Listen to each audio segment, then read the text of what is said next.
안녕하십니까. 실천 사회문제집 사회문화 11번째 시간 김성태입니다. 이제 그 11번째 시간 정도면 거의 다 끝났다라고 생각하시면 될 것 같아요. 아마 다음 시간 정도면은 사회문화가 마무리될 것 같습니다. 그래서 지금 보시면 719페이지 정도까지 했죠. 이제 700페이지 넘게까지 지금까지 이제 그 꾸준히 해오셨다라고 한다면은 정말 승고하신 겁니다. 앞으로 분명히 좋은 결과가 있을 거라고 생각하고요. 남은 이제 시간도 이제 성실하게 임하시면은 좋을 것 같습니다. 그래서 1번 문제부터 풀어볼게요. 719페이지 1번 문제입니다. 밑줄 친 기억과 니은의 시각에서 본 청소년 문제의 발생 원인을 바르게 골라라 이렇게 되어 있죠. 그렇죠? 그래서 내용을 좀 보시면 이게 내용이 지금 책에는 이제 누락이 되어 있어요. 이게 좀 편집하는 과정에서 좀 문제가 있었던 것 같은데요. 여기 좀 보시면 좀 풀어오시면 될 것 같아요.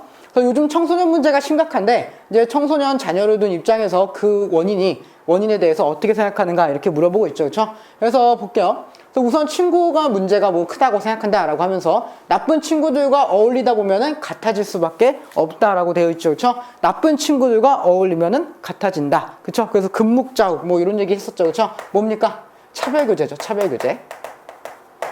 차별교제 이론이고요. 한 번 잘못을 범한 사람을 비행청소년이라고 보는 시각도 문제다라고 돼 있죠. 한 번 딱 잘못했을 뿐인데 그거를 뭐라고 하는 거예요? 그거를 비행청소년이다라고 하면서 낙인을 찍어버리는 거죠. 그래서 그 사람이 또다시 반복해서 일탈행위를 할 수밖에 없게 만드는 것. 이게 바로 뭐죠? 낙인이론이죠. 낙인이론. 그래서 이 두 가지 관점에서 돼 있는 거를 고르시면 되겠죠. 그래서 차별교제 이론과 관련 있는 것은 일탈, 집단과의 접촉 고르시면 되겠고요. 낙인 이론과 관련 있는 것은 행위에 대한 사회의 반응을 이야기하는 거겠죠. 그렇죠? 낙인 이론이 사회에 대한 그 행위에 대한 사회의 반응을 중요시한다라고 하는 건 많이 했었어요. 그렇죠? 낙인 이론은 그 핵심 내용은 뭐죠? 미시적 관점이기 때문에 일탈행위에 대한 객관적인 기준이 존재하지 않는다라고 하는 게 중요했었죠. 그렇죠? 그래서 그렇기 때문에 낙인이론은 이 행위를 사회에서 어떻게 보는가가 그것이 일탈과 일탈이 아닌 것을 구분하는 기준이 된다라고 이야기를 했었습니다. 아주 중요한 내용이었으니까 꼭 기억을 하셔야 돼요. 다음 문제 보겠습니다. 2번 문제 볼게요. 720페이지 2번 문제입니다. 표는 아노미 개념에 근거한 개인의 적응 양식 유형이라 그렇죠. 그래서 가나 다의 적응 양식 유형이 바르게 연결된 것을 골라라 이렇게 되어 있어요. 그래서 문화적 목표와 제도적 수단을 수용하는가 거부하는가를 가지고 구분을 하고 있습니다. 하나씩 볼게요. 좋은 기록을 내기 위해서 좋은 기록을 내야 된다라고 하는 뭐는 수용하고 있는 거예요? 문화적 목표는 수용하고 있는 거죠. 그렇죠? 문화적 목표는 수용하고 있어요. 하지만 그 제도적 수단 바로 약물을 복용한다라고 하는 편법적인 수단을 썼죠. 그렇기 때문에 무엇은 거부하고 있다라고 볼 수 있는 거예요? 제도적인 수단은 거부하고 있다라고 볼 수 있는 거겠죠. 그래서 C에 해당한다라고 보시면 되겠습니다. 볼게요. 그 다음 부귀영화가 덧없음을 느꼈어요. 부귀영화라고 하는 사회적 목표, 문화적 목표 이것은 거부합니다. 이것도 거부하고 있어요. 거부하고 있고 일생을 방랑자로 보냅니다. 수단도 거부하고 있는 거죠. 그렇죠? 그냥 사회에서 벗어나고 싶다 이런 이야기 아닙니까? 그렇죠? 그래서 모든 걸 다 거부하고 있죠. D에 해당한다고 보시면 되겠네요. 다음 볼게요. 회사의 과업 달성에는 관심이 없어요. 과업 달성에 관심이 없다는 거는 뭐는 관심이 없다는 거예요? 문화적 목표는 관심이 없다라고 하는 거죠. 어디에 해당하는 거예요? 거부에 해당하는 것이고요. 업무 절차에만 충실합니다. 즉 제도적 수단에만 충실하다라고 보시면 되겠죠. B에 해당하는 경우가 되겠네요. 그래서 답은 몇 번이죠? C, D, B 된 쪽으로 가시면 돼요. C, D, B 4번 하시면 되겠습니다. 넘어갈게요. 721페이지의 4번 문제 보겠습니다.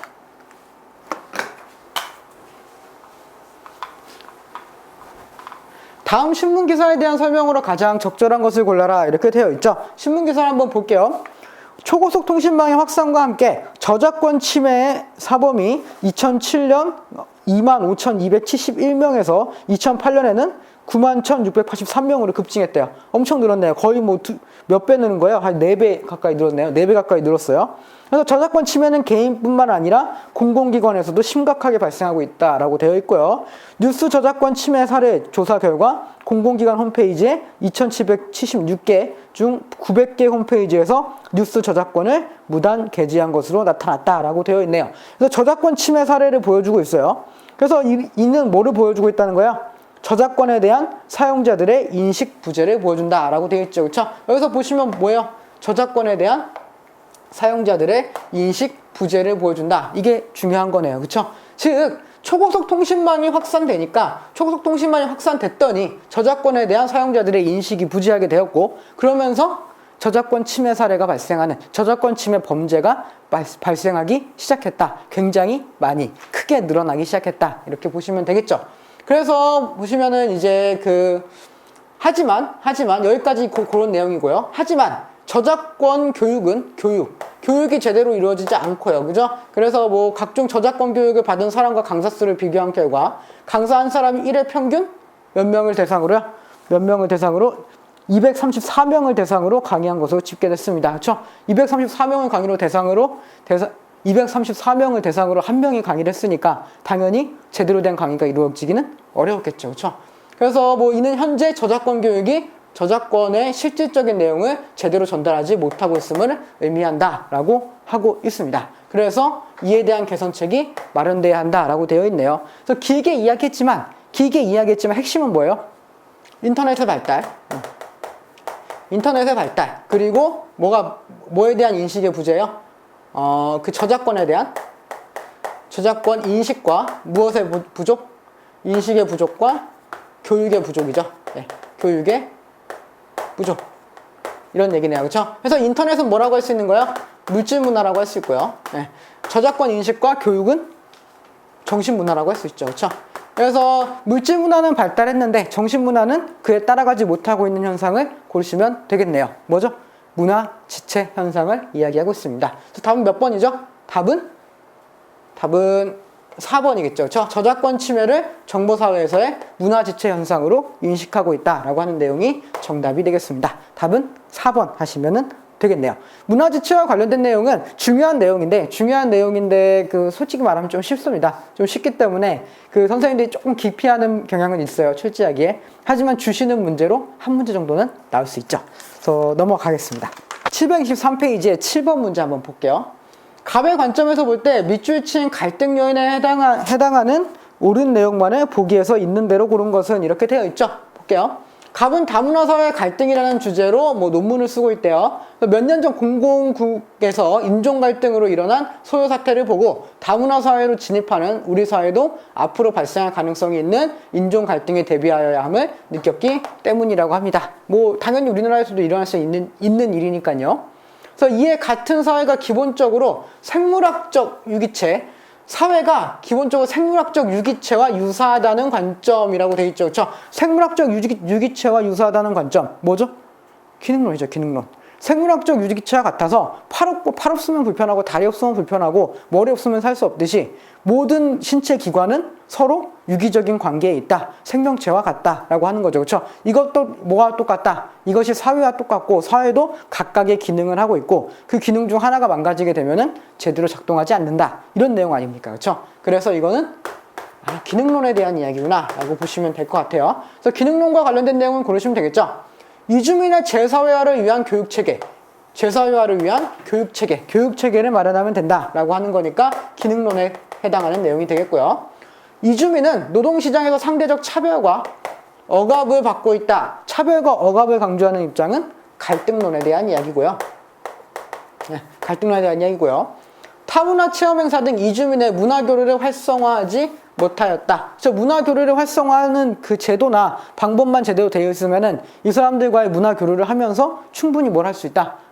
이 사람들을 안정적으로 사회에 정착시킬 수 있다. 이런 얘기가 되겠죠. 그렇죠? 그렇기 때문에 이거는 기능론이 되겠네요. 기능론. 이주민과 무관한 사회 위기가 발생할 때 그들을 희생양으로 삼았다. 이거는 조금 갈등론에 가까운 입장이라고 해야 될 것 같아요. 뭔가 문제가 발생했을 때 누군가 차별받는 사람들을 희생양으로 삼았다. 이런 내용이 되잖아요. 그렇죠? 그렇기 때문에 오히려 갈등론에 가깝다라고 보시는 게 좋겠습니다. 답은 몇 번이죠? 기억과 디귿 1번 하시면 되겠습니다. 바로 다음 문제 볼게요. 8번 문제 보겠습니다. 724페이지예요.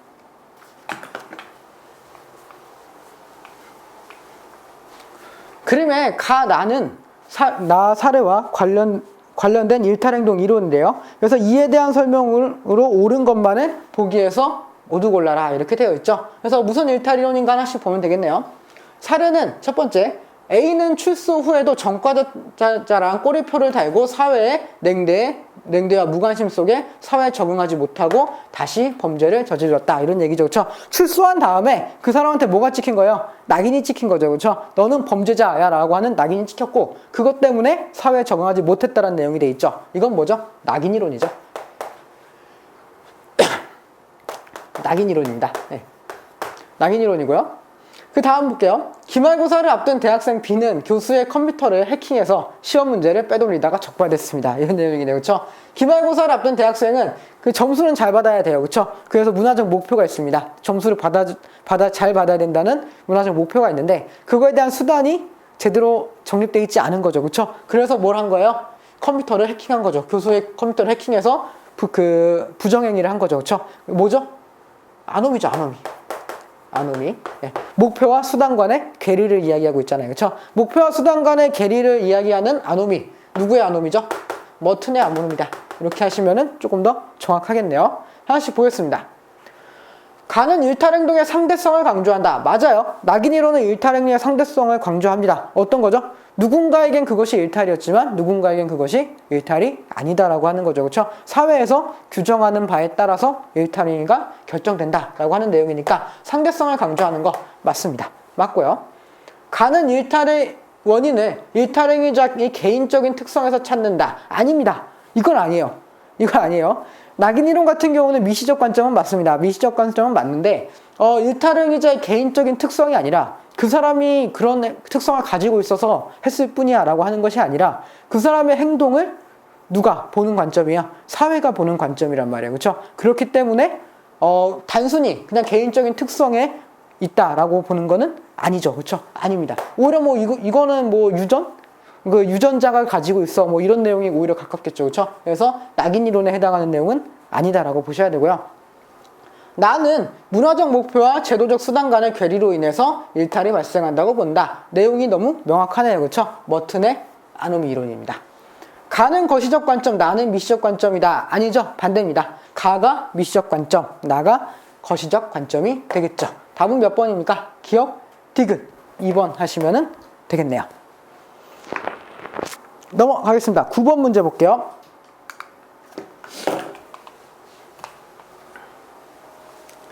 밑줄 친 기억에서 리을에 대한 설명 중 가장 적절하지 않은 것을 골라라 이렇게 되어 있죠. 그래서 볼게요. 세모 그룹의 회장으로 전과자를 직원으로 채용한대요. 그는 20대 청년 시절에 베트남전 반전운동에 참가했다가 전과자가 된 자신의 경험을 바탕으로 나는 당시 그것이 정의라고 생각했고 지금도 후회하지 않는다라고 되어 있죠. 그래서 나는 당시 그것이 정의라고 생각했어요. 지금도 후회하지 않아요. 그렇다면 그때 당시에 왜 이것이 범죄가 되었는가? 그거는 뭐의 문제라는 거예요? 사회 구조적인 문제고 특정 집단이 나를 억압했기 때문에 그렇다라는 이야기가 되겠죠. 그렇죠? 그러니까 이게 범죄가 됐던 거 아닙니까? 나는 그게 범죄 아니라고 생각하지 않고 떳떳한 일인데 사회에서는 그것을 범죄라고 하고 있어. 누구의 의지에 따라서? 특정 계급의 의지에 따라서라고 하는 거죠. 그렇죠? 뭐에 대한 이야기라고 보면 될까요? 갈등론으로 보시는 게 좋겠죠. 그렇죠? 그래서 1번 보시면은 기억에서 일탈 행동은 갈등 이론으로 설명이 가능하다. 맞죠? 맞는 이야기가 되겠습니다. 맞아요. 그 다음 볼게요. 그래서 전과자라고 무조건 색안경을 끼고 보아서는 안 된다라고 되어 있죠. 그렇죠? 그래서 전과자라고 해서 무조건 색안경을 끼고 봐서는 안 되고 그 사람이 어떤 사람인가에 대해서는 조금 더 이야기를 해보고 왜 그런 일이 저질러졌었고 이런 거에 대해서 조금 더 심층적인 이해가 필요하다라고 하는 이야기가 되겠죠. 그래서 볼게요. 니은에서 일탈을 사람들 간의 상호작용으로 접근한다. 그렇죠. 전과자라고 해서 무조건 그 사람을 뭐라고 하면 안 된다. 범죄자, 넌 일탈자 이렇게 뭐라고 하면 안 된다는 얘기예요. 그렇죠? 그래서 주변의 상호작용과 그 사람의 일탈 행동은 아주 관련이 깊다라고 이야기를 하고 있죠. 그렇죠? 그래서 맞는 이야기가 되겠고요. 그래서 그리고 교도소에서 1일 감옥 체험을 할 때 교도소를 나선 뒤 전과자라는 이유로 누구의 도움도 받지 못한 채 지내다가 다시 범죄를 저지르고 감옥으로 돌아왔다라는 한 전과자의 말을 들었습니다. 이게 디귿에 대한 이야기죠. 이거 전형적인 낙인 이론에 대한 이야기입니다. 볼게요. 그래서 디귿에서 일탈 행동은 낙인 이론으로 설명이 가능하다. 가능하죠. 그렇죠? 가능하다고 보면은 되겠네요.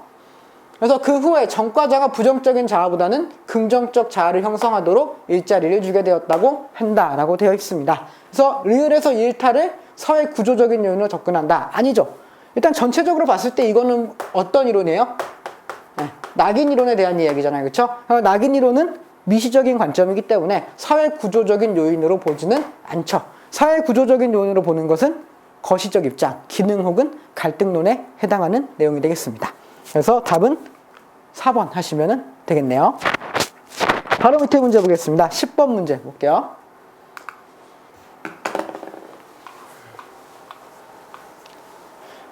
사회적 소수자에 대한 설명으로 옳지 않은 것을 골라라 이렇게 되어 있죠. 볼게요. 신체적 또는 문화적 특성으로 인해 자기가 사는 사회의 다른 구성원으로부터 구분되어 불평등한 처우와 처벌을 받는다 이렇게 되어 있죠. 그렇죠?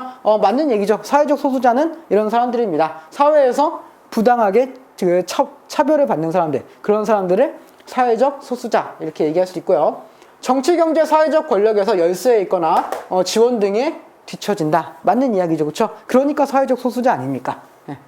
사회적 지위에 기초하여 결정되기보다는 사회에서의 수에 의해 결정된다. 아니죠. 이건 아닙니다. 사회에서의 수가 적잖아요. 적으면은 이 사람이 사회적 소수자다라고 이야기한다면은 기업가들 다 사회적 소수자죠. 사회적으로 수가 적은데. 그렇잖아요. 그렇죠? 말이 안 되죠. 사회적 수가 아니라 사회적 지위에 기초하는 것이 맞습니다. 사회적 소수자는 사회적 지위에 기초해서 결정되는 거예요. 그래서 답은 일단 3번이 되겠고요. 자신이 차별을 받는 소수자 집단에 속한다는 소속감을 가지고 있습니다. 그래서 뭔가 마음속에서 뭐를 갖고 있는 거예요? 불만을 갖고 있는 거죠. 사회적인 불만이라든가 이거에 대한 이거를 벗어나고 싶다라고 하는 그런 생각을 갖게 된다라고 하는 거죠. 그래서 답은 3번 하시면 되겠습니다. 워낙 쉬운 문제였는데 출제가 됐던 문제라 하나 봤습니다. 넘어갈게요. 11번 문제 볼게요.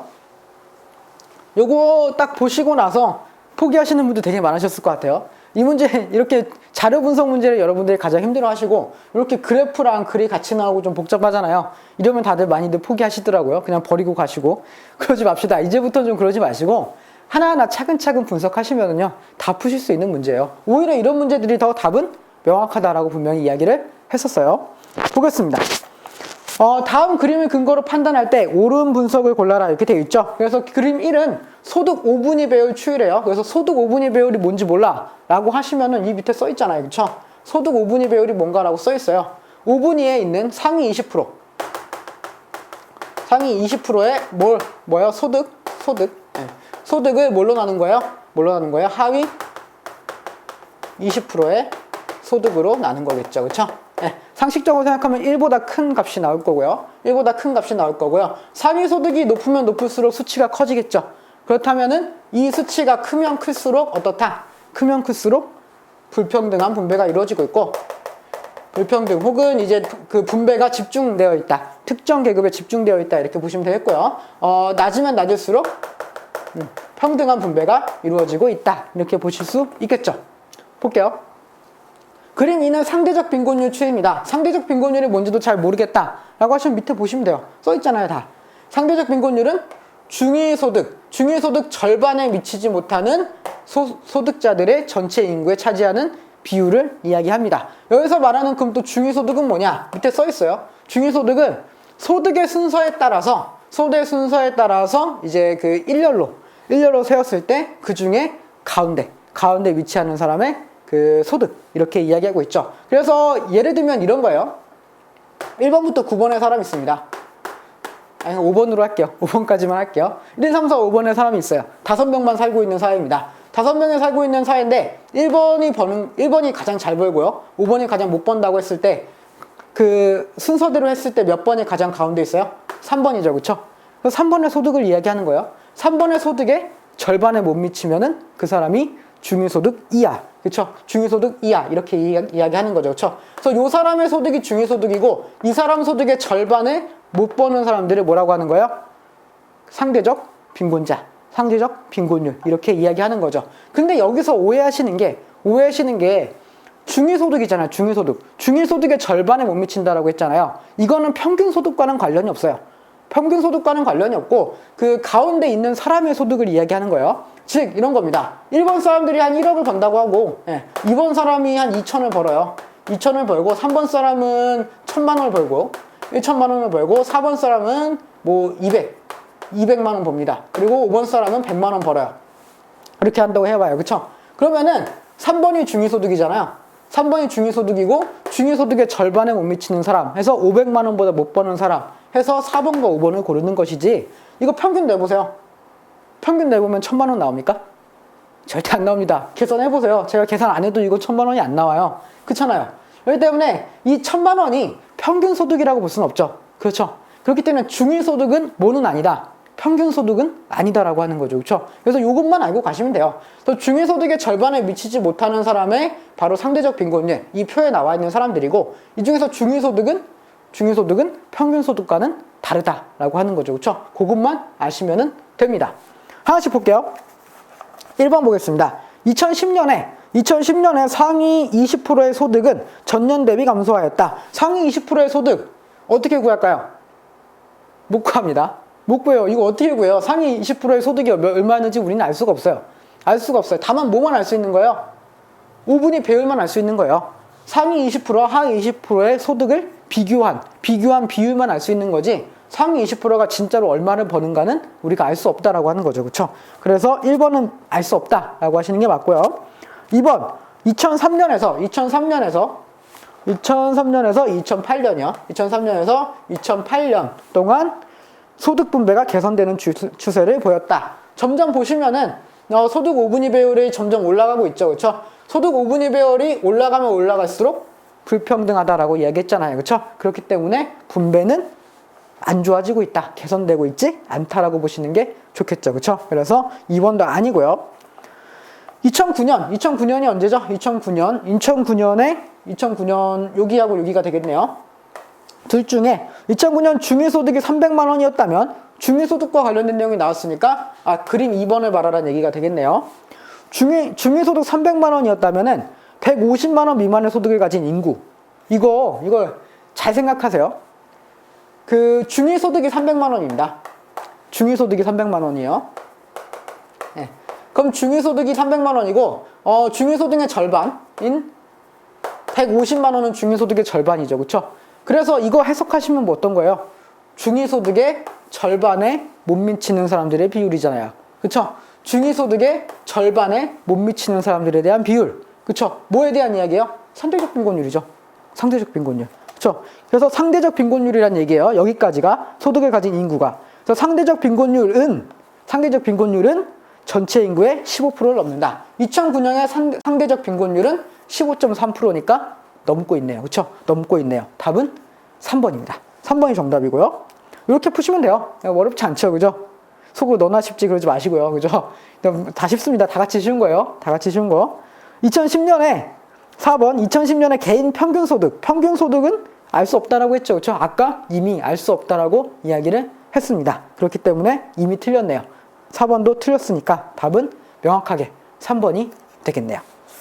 아시겠죠? 그죠? 혹시라도 이거 이해가 안 되신다 하면은 질문하세요. 제가 굉장히 친절하게 답변해 드리도록 하겠습니다. 넘어갈게요. 12번 문제 보겠습니다.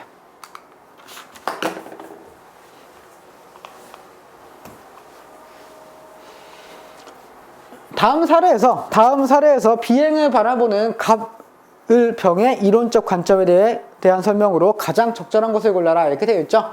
그래서 고민 부모는 이렇게 얘기합니다. 저는 우리 애에 대한 기대감으로 여러 가지 지원을 아끼지 않았어요. 근데 물론 기대한 만큼 공부를 잘하지 못했지만 착한 아니었습니다. 그런데 요즘 우리 애가 친구들과 어울려 다니면서 비행을 일삼고 있는데 뭐가 문제입니까? 이렇게 되어 있죠.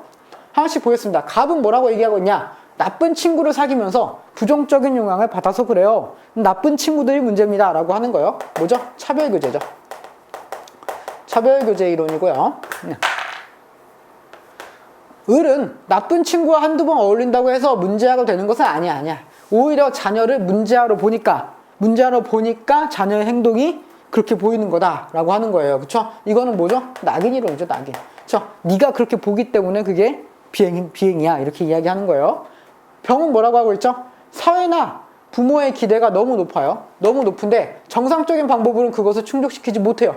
그러니까 자녀가 밖으로 나돌면서 비행을 일삼는 것입니다. 즉 부모의 기대이라고 하는 목표가 있어요. 목표. 하지만 정상적인 방법, 수단은 그것을 따라갈 수가 없습니다. 그렇죠? 그래서 목표와 수단 간의 괴리를 이야기하고 있네요. 아노미죠. 네. 아노미에 대한 이야기라고 보시면 되겠습니다. 하나씩 풀어볼게요. 갑은 비행이 서로 다른 가치의 갈등에서 비롯된다고 본다. 아니죠. 그렇죠? 이거는 서로가 다른 가치의 갈등 뭐 이런 거랑은 전혀 관계없어요. 그냥 뭐죠?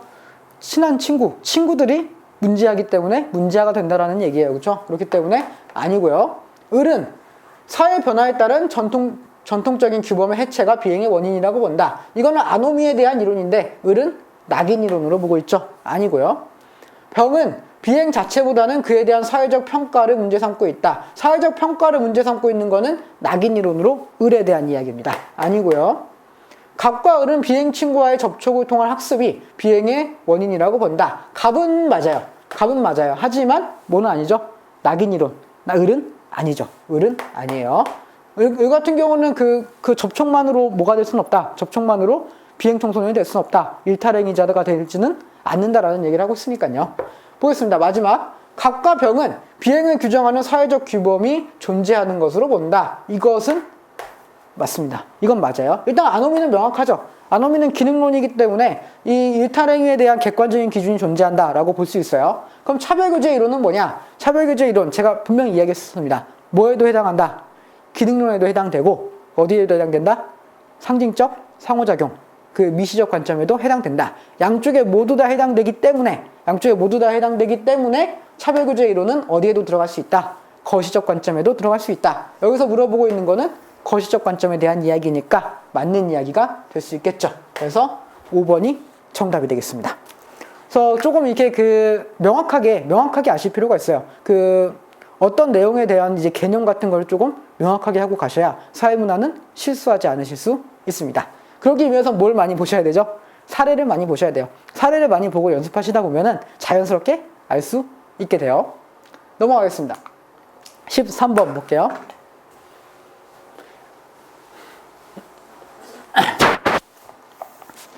위 자료의 밑줄 친 부분과 같은 관점에서 사회 문제를 보고 있는 것은 이렇게 되어 있죠. 그래서 밑줄 친 관점은 무엇이냐? 이거예요. 노인 문제의 원인은 급속한 사회 변동으로 인한 가족의 해체의 가속화에서 찾을 수 있다. 이렇게 되어 있죠. 즉 여기서 보면은 뭐예요? 급격한 사회 변동 그리고 뭐죠? 가족의 해체. 급격한 사회 변동으로 인한 가족의 해체. 뭐라고도 얘기할 수 있을까요? 급격한 사회 변동으로 인한 규범의 부재. 이렇게 얘기할 수도 있겠죠. 그렇죠? 뭐죠? 기능론이죠. 네. 기능론 중에서도 아노미에 해당하는 이야기가 되겠습니다. 뭐 어쨌든 둘 중 하나로 푸시면 돼요. 볼게요. 불평등한 사회구조를 개혁함으로써 사회 문제가 해결될 수 있다. 불평등한 사회구조 자체를 근본적으로 개혁해야 된다라고 하는 이야기죠. 갈등론에 대한 이야기입니다. 갈등론에 대한 이야기고요. 집단 간의 불화, 대립 등의 긴장 상태로 인해 사회 문제가 발생한다. 아니죠. 이거는 기능론은 아니에요. 어떤 거죠? 집단이 있어요. A 집단과 B 집단. 즉, 지배계급과 피지배계급이 있어요. 그 사이에 갈등, 대립이 생기게 되고, 그것으로 인해 문제가 발생한다라고 하는 거니까, 이거는 갈등론에 가깝죠. 갈등론. 그럼 기능론은 뭐라고 하냐? 기능론은 뭐예요? 어느 하나가 병이 든 거예요.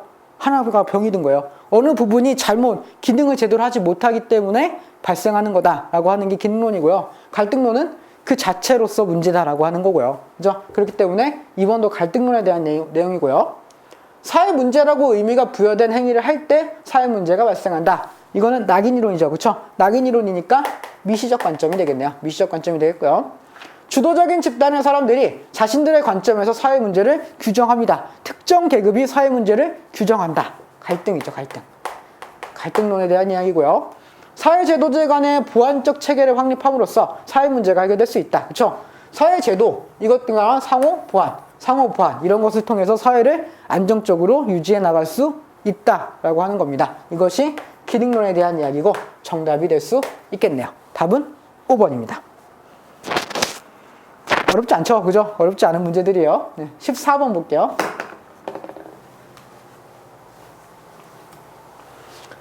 다음은 미국 어느 도시의 도시 공간 구조를 특정한 관점에서 연구한 결과 일부래요. 그래서 점이지대에서 발생한 일탈의 원인을 위 연구와 같은 관점에서 추측하고 있는 학생을 보기에서 골라라 이런 얘기죠. 그렇죠? 그래서 이 연구와 관련된 관점을 찾으시면 되겠네요. 하나씩 보겠습니다.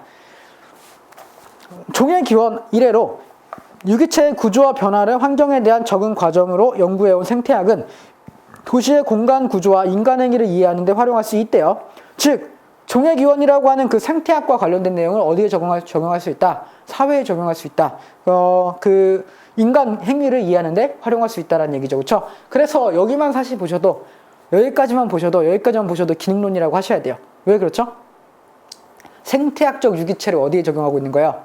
사회에다 적용하고 있는 거잖아요. 그렇죠? 그럼 당연히 사회도 어떻다라고 하는 걸 그 기반으로 하고 있는 거예요. 사회도 생물학적 유기체와 같다라고 하는 걸 기반으로 하고 있는 거 아닙니까? 그렇죠? 여기서 나온 내용이 뭐예요? 사회 진화론이에요. 사회 진화론이에요. 종의 기원을 기반으로 해갖고 이거를 어디다 적용한 거? 사회에다 적용한 거예요. 그래서 사회도 똑같이 진화하고 있고 진화된 사회가 진화되지 못한 사회를 지배할 수 있다. 그래서 어떻게 해줘야 된다? 진화할 수 있게 해줘야 된다. 이거 아닙니까? 그렇죠? 대표적인 보수적 관점이고요. 기능론에 대한 이야기예요. 조금 더 읽어볼까요? 예컨대 도시는 하나의 유기체다 이렇게 되어 있죠. 예컨대 도시는 하나의 유기체로서 이미 끝났어요. 그렇죠? 도시는 하나의 유기체로서 이제 공생하고 경쟁하고 침입과 같은 생태학적 과정에 의해서 구조적으로 분화됩니다. 구조적 분화라고 되어 있잖아요. 그렇죠? 구조적으로 분화되어 있다. 이런 내용들 보시면은 무조건 기능론 가셔야 됩니다. 그렇죠? 무조건 기능론 가시면 돼요. 더 이상 읽지 않겠습니다. 않을게요. 그럼 기능론 관점으로 보시면 되겠죠. 지배적인 문화의 이민자 집단이 저항했기 때문이다. 지배적인 문화와 저항이란 말이 나왔잖아요. 그렇죠? 지배적인 문화와 저항. 갈등이죠, 갈등. 네, 갈등론에 대한 얘기고요. 이민자 집단에서 목표와 수단 간의 괴리, 아놈이죠. 그렇죠? 대표적인 기능론에 대한 입장이니까 맞는 내용이 되겠고요. 백인이 자신들의 사회 경제적 조건을 보호 유지하기 위해 법을 만들었다. 특정 계급이 법을 만들었다. 당연히 갈등론에 대한 이야기고요.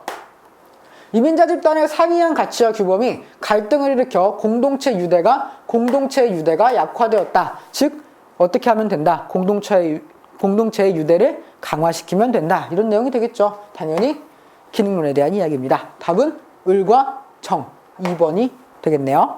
네. 넘어가겠습니다. 17번 문제 볼게요.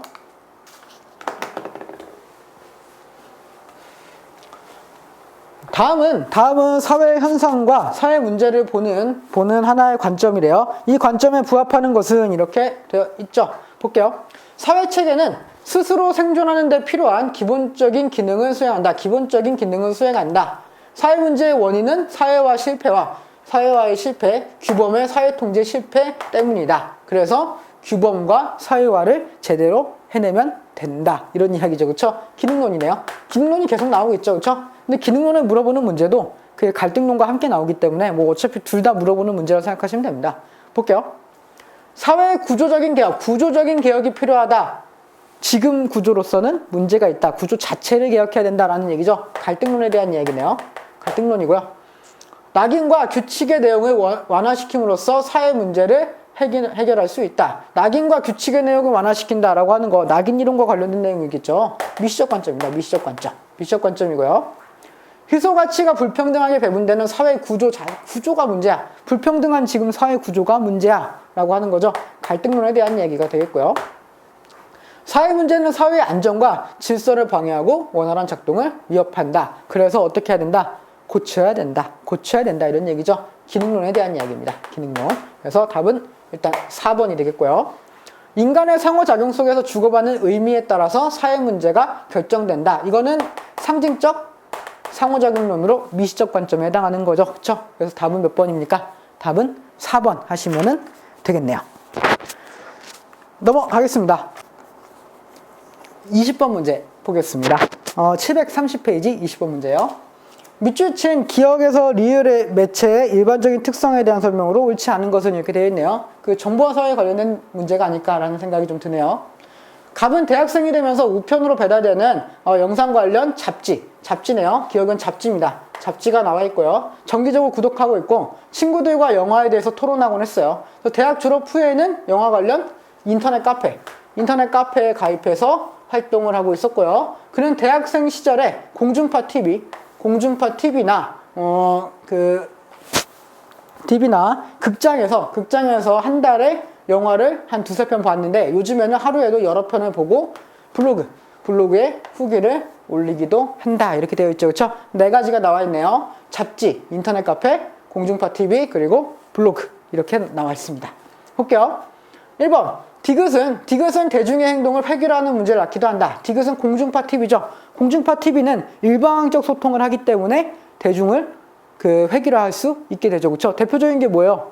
우리 학생들이죠. 학생들 이 연예인 따라서 그렇죠? 똑같이 하는 거. 어느 순간 갑자기 스키니진이 유행하게 되고 언제 보면은 가끔 교복이 아닌데 교복 같은 거 입고 있는 경우도 있잖아요. 몇 년 전까지만 해도 노스페이스 이런 거. 뭐 교복 아니었습니까? 거의. 그죠? 그런 거 생각하시면 돼요. 그래서 획일화하는 문제를 낳기도 하죠. 그렇죠? 맞는 이야기입니다. 맞는 이야기고요. 기억은 니은에 비해 정보 전달 속도가 느리다. 기억은 뭐죠? 기억은 잡지고요. 인터넷 카페는 인터넷 카페죠. 그죠? 잡지하고 인터넷 카페. 그래서 전달 속도가 빠른 것은 인터넷 카페죠. 인터넷 카페가 훨씬 빠릅니다. 왜? 잡지는 뭔가 정보가 있으면은 그거를 편집해서 내는 데까지 시간이 걸리잖아요. 인터넷 카페는 뭐예요? 그냥 싸지르면 되죠. 내가 쓰고 싶은 글 쓰면 돼요. 그죠? 그렇기 때문에 별로 오래 걸리지 않습니다. 필터링이 되는 것도 전혀 없고요. 그렇기 때문에 인터넷 카페보다 잡지가 정보 전달 속도가 느리다라고 하는 것은 맞는 이야기가 될 수 있겠죠. 맞는 이야기고요. 니은의 정보 전달 방향은 디귿과 달리 양방향적이다. 니은은 인터넷 카페죠. 인터넷 카페는 공중파 TV와 달리 양방향으로 소통한다. 맞는 이야기가 되겠죠. 당연한 얘기입니다. 인터넷 카페에서 내가 정보를 받기도 하고 내가 정보를 주기도 하니까요. 맞고요.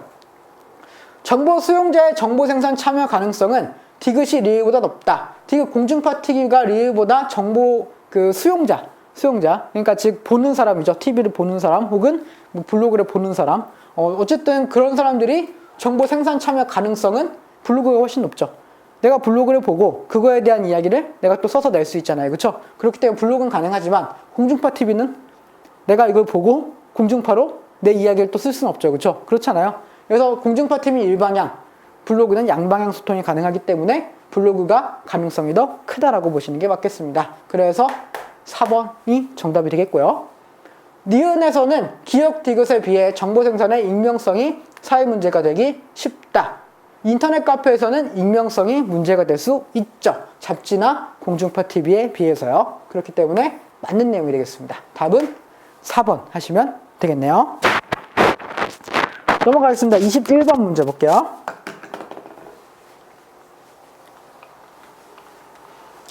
가에서 다 사회의 일반적인 특징에 대한 설명으로 적절하지 않은 것을 골라라 이렇게 되어 있죠. 볼게요. 공장제 기계공업이 발달하면서 인구가 도시로 집중되었고 정부와 기업 등에서 관료제 조직이 확산되었다 이런 얘기죠. 산업사회네요. 네. 산업사회에 대한 얘기고요. 20세기 이후 인구가 급증하고요. 대량 생산, 대량 소비가 확립되었고요. 대중문화가 확산되었습니다. 그래서 대중의 의식과 행동이 규격화되었다. 이런 얘기죠. 대중사회네요. 대중사회. 네. 대중사회와 산업사회는 산업과 문화의 차이입니다. 그렇게 생각하시면 돼요. 크게 엄청난 기간의 차이가 있고 그러진 않아요. 볼게요. 컴퓨터와 네트워크 기술이 급격히 발달하면서 공간의 장벽을 뛰어넘는 활동의 가능성이 증대되었고요. 다중의 사회적 의제 설정 능력이 향상되었다. 이런 얘기죠. 요거는 정보사회네요. 네. 정보사회. 이렇게 보시면 되겠습니다. 가에서는 합리주의적 생활 양식이 확산되었다. 산업사회에서 합리주의적 생활 양식이 확산된 거는 맞아요. 맞는 이야기입니다. 그래서 과거에 비해서 합리적으로 생산하고 소비하는 그런 경향이 많아졌죠. 맞고요. 나에서는 정확성, 수능, 반복 작업 등의 바탕을 둔 인력 양성이 강조되었다. 맞아요. 대중사회에서도 대중의 획일화 이런 것들이 이루어지기 때문에 이제 이런 것들 정확성, 수능, 반복 이런 것들이 강조될 수 있었죠. 맞는 이야기고요. 다에서는 부가가치의 원천으로 정보와 지식이 부각된다. 정보화 사회에서는 정보와 지식이 부가가치의 원천 맞고요. 가에 비해 다에서는 고용 및 근무 형태가 다양해졌다. 다에서 정보화 사회에서 고용과 근무 형태가 다양해진 거 맞죠? 다양한 직업이 생기고요. 뭐 재택근무 이런 것들이 생기기 시작하니까요. 그래서 맞는 이야기고요. 나에 비해서 대중사회에 비해서 다 정보화 사회에서는 문화 생산자와 소비자 간의 구분이 가능성이 높아진 거는 어느 거죠? 대중사회죠. 대중사회는 문화의 생산자와 소비자가 명확하죠. 그렇죠? 생산자는 뭐 TV, 매체 이런 것들이 되겠고 소비자는 그걸 보는 사람들이 될 거 아니에요. 그렇죠? 하지만 정보화 사회에서는 그 사람이 수용자이기도 하면서 생산자이기도 한다. 이런 이야기가 되겠죠. 그렇죠? 그래서 5번이 아니고요. 5번이 정답이 되겠습니다. 답은 5번 하시면 되겠고요. 22번 문제 보겠습니다.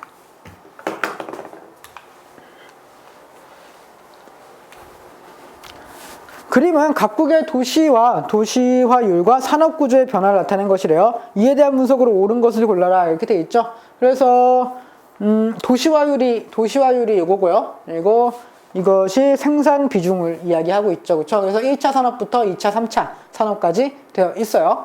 보겠습니다. 가 기간 동안 1차 산업과 2차 산업 간 생산 비중 격차는 꾸준히 줄어들었다. 보죠. 가기간이죠. 가기간은 언제? 요만큼이죠. 요 기간 동안 70년에서 80년이죠. 요 70년, 80년. 이 기간 동안 1차 산업과 2차 산업 간 생산 비중의 격차 꾸준히 줄어들었습니까? 아니죠.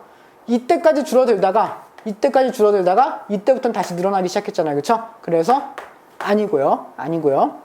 라 기간 동안 2차 산업의 생산액은 변동이 없다. 2차 산업의 그 생산액이 변동이 없는 건가요? 아니죠. 산업 비중의 변동이 없는 거잖아요. 생각해보니까 산업 비중의 30%잖아요. 30%로 동일하다고 해서 2차 산업의 생산액이 똑같다라고 볼 수는 없죠. 봐봐요. 요때 1990년에서 1990년의 생산액이랑 2000년의 생산액이 다를 수 있잖아요. 1990년의 생산액은 1억이고 2000년에 10억이라고 하면은 똑같이 30%라고 해도 10배 차이가 나는 거 아닙니까? 그쵸? 어떤 의미인지 아시겠죠? 그래서 생산 비중이 똑같은 거지 생산액이 변동이 없는 것은 아니고요. 나에서 다기간에 도시인구 증가율이죠. 증가율은 지속적으로 높아졌는가 이거죠. 그래서 도시인구가 지속적으로 증가했다는 얘기예요? 아니면 증가율이 증가했다는 얘기예요? 증가율이 증가했다는 얘기잖아요. 그러면 볼게요. 나 기간에서 급속도로 증가율이 높아지겠죠. 왜? 도시화율이 커지니까. 하지만 이때부터는 더뎌지죠. 그렇죠? 그럼 이때는 도시화율은 점점 적어지겠죠. 그렇죠? 도시인구 증가율은 점점 적어지겠죠. 도시화는 되고 있지만 그 급격한 인구 증가가 이루어지진 않는다는 거예요. 이해되십니까? 이때 한 10%씩 늘었다고 한다면은 이때는 한 3%에서 막 2% 막 이렇게 늘어난다는 얘기잖아요. 그렇죠? 그렇기 때문에 도시인구 증가율은 지속적으로 높아진 게 아니라 다 기간에는 줄어들었다고 보시는 게 맞겠죠. 그래서 아닙니다. 아니고요. 가에서 라 기간 동안 2차, 3차 산업 생산 비중의 합계의 추이는 도시화율의 추이와 정해관계이다. 보시죠. 도시화율이 꾸준히 올라가고 있죠. 그렇죠? 도시화율이 꾸준히 올라가고 있는데 2차 산업의 비중은 올라가고 있죠. 그렇죠? 올라가고 있다가 이때 조금 이렇게 주춤하고 있긴 하지만 3차 산업의 비중이 계속 올라가고 있죠. 그렇죠? 그렇기 때문에 이거 두 개의 합계는 이것과 비슷하게 쭉쭉 올라가고 있다라고 보시는 게 맞겠죠. 그래서 요거는 맞는 이야기가 되겠고요. 가에서 라 기간 중 도시 인구가 농촌 인구를 초과하는 시점은 2차 산업의 생산 비중이 감소하는 시점과 일치한다. 2차 산업의 생산 비중이 감소하는 시점은 여기고요. 도시 인구가 농촌 인구를 초과하는 시점은 여기가 되겠죠. 그렇죠? 그래서 다른데요. 일치하지 않습니다. 답은 몇 번이죠? 답은 4번 하시면 되겠네요. 마지막 문제입니다. 23번 문제 될 것 같아요.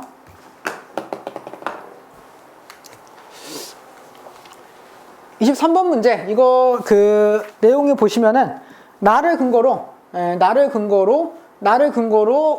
가의 기억 디귿에 대해 가장 적절하게 추론한 것은 이렇게 되어 있죠. 그래서 나를 한번 읽어보시면은 무슨 내용이죠? 공공 포털 사이트에서는 인터넷 실명제와 댓글 추천제를 도입하고 있대요. 그래서 인터넷 실명제와 댓글 추천제를 도입하고 있어요. 그래서 네티즌이 스스로 인터넷 공간을 정화해 나갈 수 있도록 한 겁니다. 그래서 어떻게 했나 볼게요. 네티즌들은 추천 순으로 게시물을 정리하여 좋은 정보를 공유할 수 있고요. 신고 건수를 역순으로 정리를 해서 홍보나 악성 게시물을 차단할 수도 있다고 합니다. 그래서 이 포털 사이트에서는 신고 건수가 일정 수에 도달하면 게시물은 자동 삭제되고 동일 아이디의 글쓰기가 차단되므로 스스로 경각심을 갖게 된다, 이런 얘기죠. 그렇죠? 그래서 추천제를 도입해서 네티즌들 스스로 정화해 나갈 수 있는 그런 방법을 도입하고 있다는 얘기예요. 그래서 볼게요. 가에서 기억은 뭐죠? 기억은 로그인이죠. 로그인을 해야 된다는 얘기니까 실명제와 관련된 내용이 되겠고요. 기억은 여기다 써놓을게요. 기억이 로그인이고요. 로그인. 니은은 추천 신고제, 추천제도고요. 디귿은 뭐죠? 디귿은 중국 여행 싸게 다녀오세요 하면서 7월 성수기 어쩌고저쩌고 파격가 29만 9천 원. 이거 뭐죠? 홍보성 글이라고 생각하시면 되겠죠. 그쵸? 여러분 인터넷에서 보시면서 가장 보기 싫어하는 글 중 하나죠. 그쵸? 홍보성 글. 스팸이라고 생각하시면 되겠네요. 보겠습니다. 기억 제도가 활성화되면, 로그인이 활성화되면은 인터넷 공간에서 익명성이 강화된다? 아니죠. 그쵸? 기본적으로 로그인을 해야 된다라고 하는 거는 나임을 밝히고 이야기한다는 얘기잖아요. 물론 아이디 때문에 실명이 나오진 않을 수 있지만, 그쵸? 그렇기 때문에 익명성이 강화된다는 내용은 아니고요. 기억 제도를 통해서 공공 포털 사이트의 개인정보가 집중되면 네티즌들의 프라이버시가 더 잘 보호된다. 로그인으로 인해서 여기 포털 사이트에 개인정보가 집중됐어요. 그럼 이 포털 사이트가 털리면은 다 같이 털리는 거죠. 그죠? 우리 정보가 모두가 공유하는 정보가 되는 거 아닙니까? 그죠? 그렇기 때문에 더 잘 보호된다는 얘기는 아니죠. 아니라고 할 수 있겠고요. 니은 제도를 통해 인터넷에서 발생하는 사생활 침해에 대한 법적 처벌이 가능해진다? 법적 처벌을 위한 겁니까? 아니죠. 법적 처벌을 위한 게 아니라 스스로 정화하기 위한 거잖아요. 그렇죠? 그렇기 때문에 아니고요. 니은 제도가 활성화되면 익명성으로 인해 나타나는 피해를 네티즌 스스로의 힘으로 줄이게 된다. 이거는 맞는 이야기죠. 그렇죠? 나에 대한 이야기죠. 그렇죠? 나랑 거의 똑같은 이야기를 하고 있으니까 맞는 이야기가 되겠고요. 니은 제도가 활성화되면은 디귿과 같은 게시물들이 더 많이 나타나게 된다. 니은 추천 제도가 활성화되는데 홍보성 글 같은 경우는 엄청 신고 먹겠죠. 그렇죠? 당연히 게시물은 점점 줄어들게 되겠죠. 답은 몇 번입니까? 답은 4번 하시면 되겠습니다. 정보화 사회에 관련된 문제는 한 문제 정도 나왔었어요. 지금까지. 그래서 앞으로 한 문제 정도는 더 나올 수도 있지 않을까라는 생각을 좀 하게 되고요. 하지만 문제는 어렵지 않게 나오게 될 겁니다. 그럼 이번 단원에서 정말 집중하셔야 될 내용은 어떤 내용이었나요?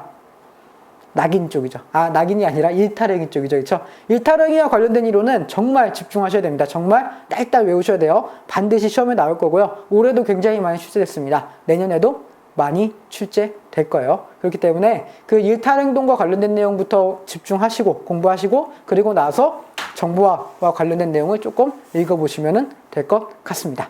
수고하셨습니다. 다음 시간에 뵙겠습니다.